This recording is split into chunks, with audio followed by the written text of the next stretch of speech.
দুটো বিনা পয়সার ওষুধ খেলে ডাক্তারের কাছে যেতে হয় না, বলবো? বলুন একসঙ্গে তাহলে। পরিশ্রম মিতাহার ভেষজে সুলভে মম নিত্যম তে সেবমানস্য ব্যাধিভ্যো নাস্তি মে ভয়ম। পরিশ্রম এক নম্বর হচ্ছে ব্যায়াম করতে হবে, ওয়াকিং করতে হবে যার যেটা সম্ভব। আর মিতাহার মানে পরিমাণ মতন খাবো। জিভ দিয়ে দুটো কাজ করি, কথা বলি আর খাবার খাই। যে বেশি কথা বলে আর যে বেশি খাবার খায় সে আত্মঘাতী কাজ করে। আমার এখন আত্মঘাতী কাজ হচ্ছে, বেশি কথা বলা হয়ে যাচ্ছে।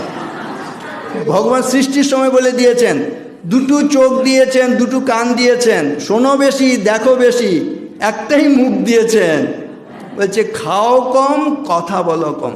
ভালো থাকবেন।